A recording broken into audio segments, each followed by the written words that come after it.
Hey guys, Andy Tran here with the InnerBark Outdoors channel. If you guys are new to the channel, I do 2 videos a week on the outdoors, survival, do-it-yourself, and also reviews. And this video is going to be a little bit different from that. So there's a virus going around, everyone knows it, and everyone's panic buying, and a lot of people are buying some stupid stuff. And so I kind of wanted to show you guys what my setup is. Maybe you guys get some ideas going. Maybe you guys help me with mine. I don't know. But I wanted to bring you through it and let me know what you guys think.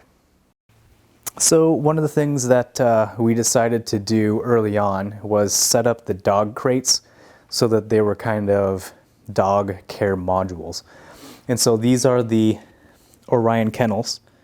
And I did a video on these a little bit ago. Hey boy. But essentially they're roto-molded dog crates. And the cool thing about it is, beep, beep, beep.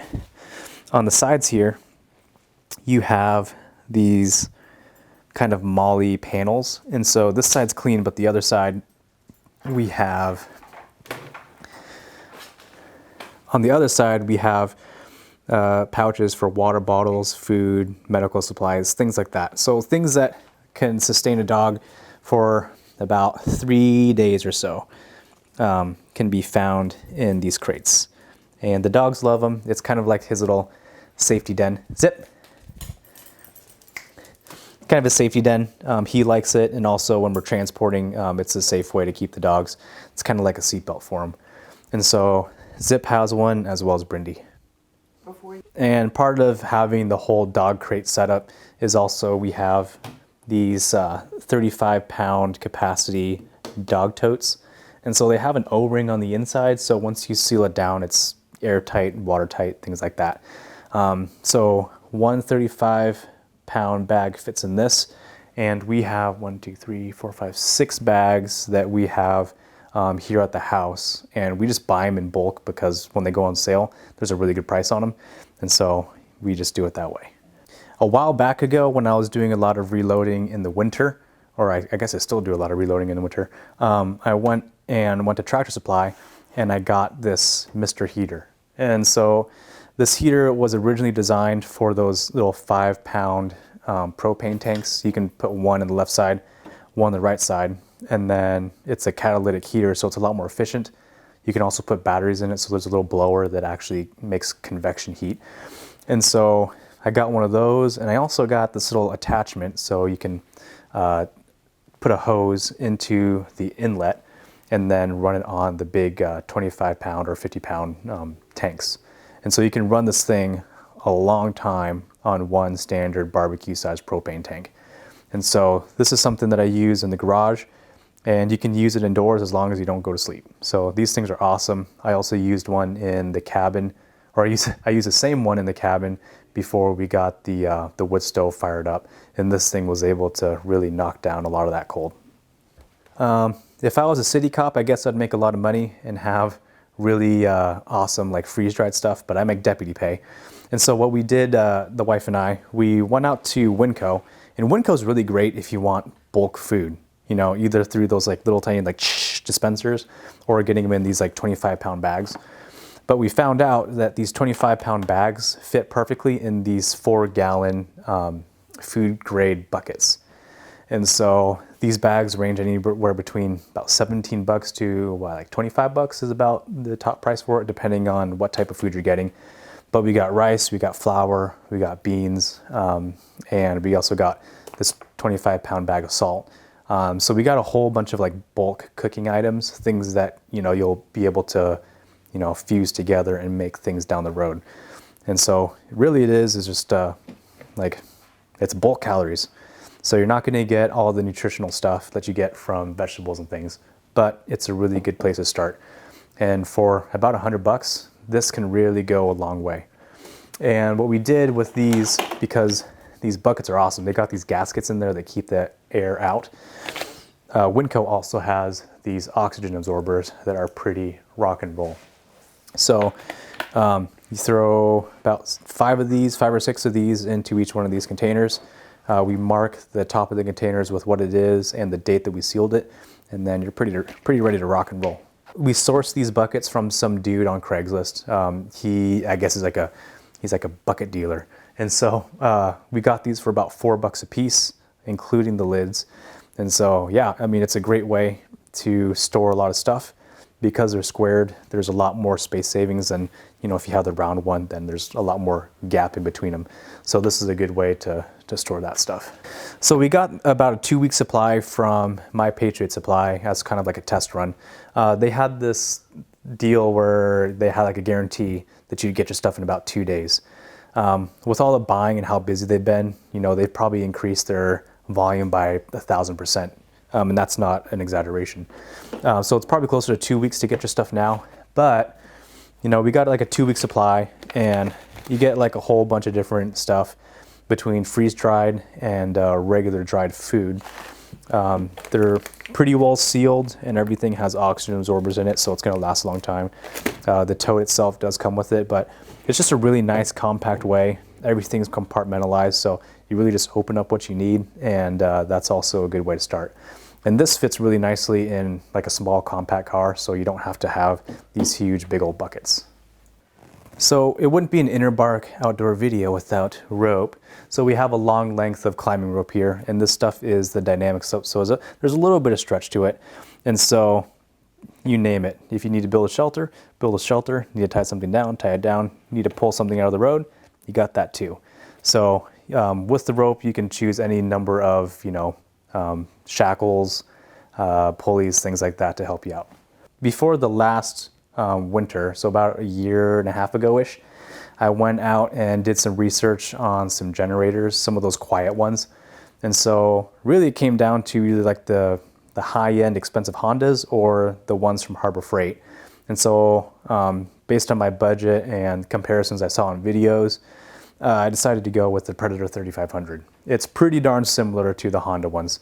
And so really what this is for is to keep our food fresh as long as we had food in the fridge and freezer. And so we can run this for quite a while on the tank that's built in here, but then we also have 5 gallons here, and all the fuel is stabilized, and after every season I go ahead and do an oil change. So everything is nice and fresh and ready to go.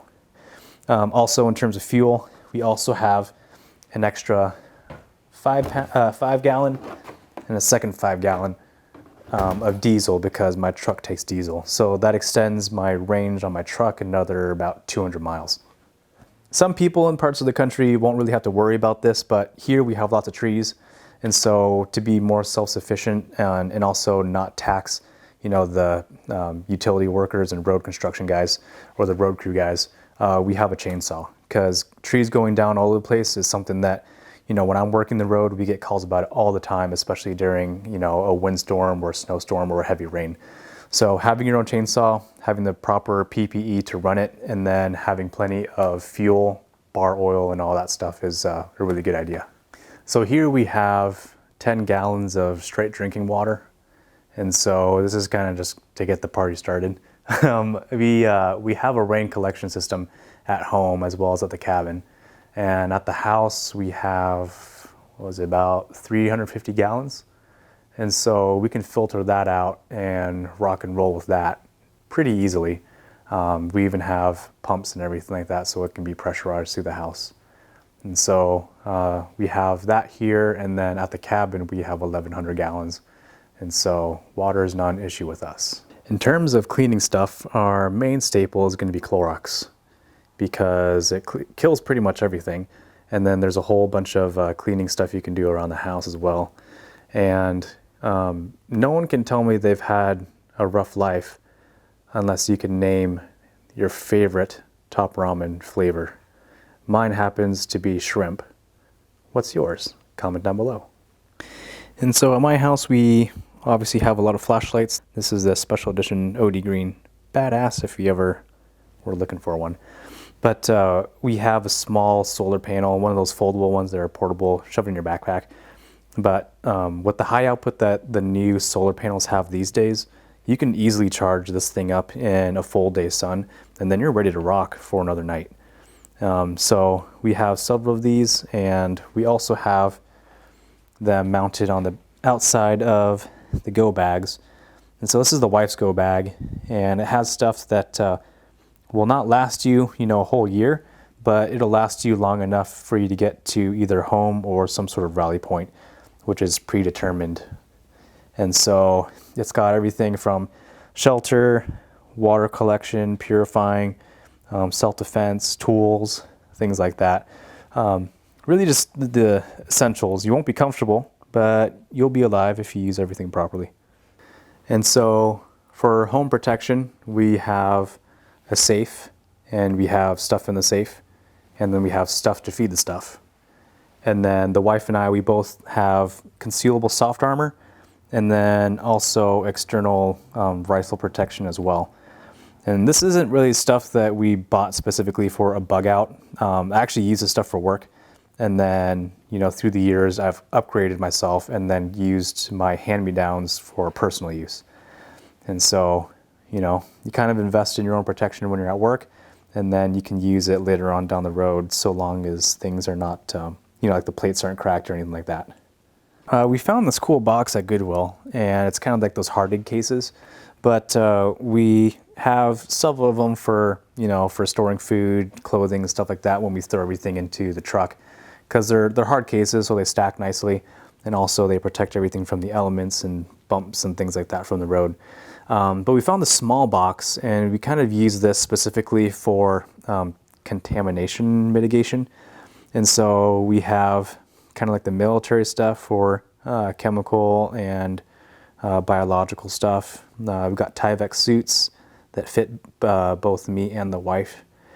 And then we have extra filters for the mask. And I have another mask that I bought that I keep in my patrol car. And should we need it, I'll just pull it from that. And then the mask goes into this flight helmet bag that keeps it nice and protected and, free from scratches and stuff like that. So this is kind of it in terms of the stuff that I can show you. So that's pretty much it. Not all the food's here. And you'll notice that we're missing toilet paper. And I don't know what it is, but people seem to have this weird fixation on toilet paper, thinking if it's some sort of viral outbreak that somehow toilet paper can save the world. We actually use a bidet at the house for the main master bathroom, and so our toilet paper consumption is very minimal. And so this might not seem like a whole lot, but really it's just me, the wife, and 2 dogs, and any lost souls that we decide are worthy of our rescuing. But that's pretty much it. So some of the things that I can't really show you on camera are finances.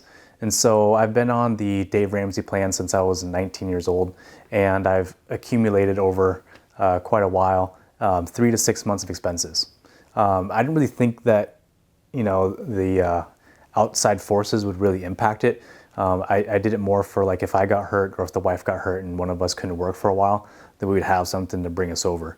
And so that's something that is kind of like a baby step. The first step is to have $1,000. That way, you can pay off your credit cards, and if an emergency happens, you can use that $1,000 to do stuff. So get enough money together so that it covers all of your household expenses. That's your mortgage, that's any car payments, that's food, that's any bills that you have, including stupid stuff like cable, which you might drop if things happen. But having something like that is a huge relief, because, like right now when people are kind of told not to come to work, some people, they can't work remotely. Like their job is to work with the public, and the public's not coming, so then they don't come to work. And so it just builds a little bit more peace of mind, and that's really what that's all about. Another part of the equation is a trailer that the wife and I got. So we bought this old trailer for about $250, and it was an old, not old, but it was a car hauler that was shortened down. So instead of being that 20 foot long, it was shortened down to something like 8 feet or something like that. So it's a really stout trailer. It's got a hauling capacity of over 7,000 pounds. But essentially, we've turned it into a way to be able to haul a lot of stuff. And so we've timed ourselves, and what we were able to do was put pretty much everything that we needed into the bed of the truck, and then everything that would be really nice to have into the trailer. So we can pretty much haul our entire life, at least the essential bits, in the trailer and in the truck, and be able to take it up to the cabin. So if you guys have been following the channel for a while, you'll know that the wife and I, we started a project with a cool cabin out in the wilderness. And so this cabin's really cool. It's basically surrounded on 3 sides by national forest. It's a 20-acre plot all by itself. And we already have the water storage out there. We have the solar panels, and we're just putting everything together. So pretty soon we're gonna have running water with a pressurized pump. We're gonna have electricity that we can run electric cooktops, lights, all that stuff. And that should be done somewhere around mid-2020. And so we're pretty excited about that. But yeah, it's just a working process. And like I said, we're not exactly preppers. A lot of this stuff is something that we were doing anyway. We just went a little bit further and then made it so that you know, we were more prepared during some sort of, you know, incident that we couldn't really control. And so if you guys have any comments or questions, you can go ahead and message me directly either through Facebook or Instagram, or you can message me down below. If you guys enjoyed the video, please like, share, and subscribe, and also check out all that social media. It really helps me know these are the kind of videos you want to see. But as always, take care out there. Bye.